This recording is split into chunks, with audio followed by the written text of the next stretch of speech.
C'est toujours un plaisir de vous retrouver, mes très chers auditeurs. Bonjour à toutes et à tous et bienvenue aux actualités de votre revue de presse. Nous sommes aujourd'hui lundi 4 mai 2026. Aux informations. Le Mali s'est figé le 30 avril 2026 pour rendre un dernier hommage au général des corps d'armée Sadio Camara, tombé lors des attaques du 25 avril à Kati.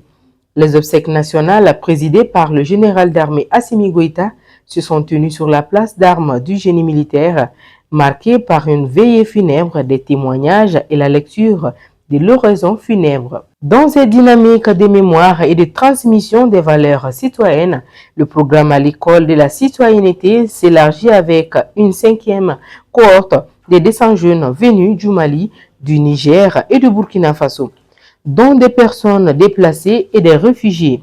Baptisée Promotion Feu Général d'Armée Sadio Camara, elle s'est illustrée par des actions de sensibilisation et des initiatives de soutien aux forces armées maliennes.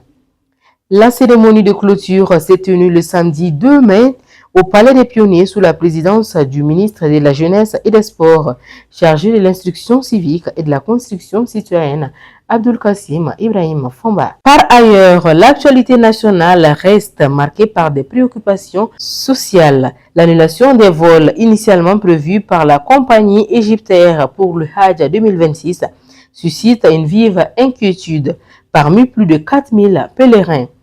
Le directeur général de la maison du Hajj, Abdul Fattah Sissé, a assuré lors d'une rencontre avec la presse ce samedi 2 mai que des démarches sont engagées pour garantir le départ des pèlerins dans les meilleures conditions. Sur le plan sécuritaire, les opérations se poursuivent dans le cadre des missions de reconnaissance offensive. Suite aux attaques contre Kati et Bamako, les forces armées maliennes FAMA ont mené avec succès ce samedi 2 mai une opération ciblée dans la localité de Sebabougou. Le bilan fait état de plus de 17 terroristes neutralisés et de la récupération d'une quinzaine de motos, selon l'état-major général des armées. Dans ce contexte, l'accent est mis sur la communication institutionnelle. Le ministre de la Communication, de l'Économie numérique et de la modernisation de l'administration, Alhamdou Ag Ilienne, a effectué jeudi dernier une visite à l'agence malienne de presse et de publicité AMAP. Il a exhorté les agents à davantage d'assiduité et de rigueur, soulignant l'importance de l'information en période de crise. Enfin, sur une note sportive, la sélection nationale U17 s'est envolée hier soir pour le Maroc afin de disputer la Coupe d'Afrique des Nations. Du 13 mai au 2 juin, le sélectionneur Demba Mamadou Traoré a misé sur une liste de 25 joueurs locaux, choisis pour leur technicité et leur complémentarité. Et c'est ainsi que s'achève votre revue de presse. On se donne rendez-vous à demain pour une nouvelle édition. Nous vous remercions pour votre attention constante.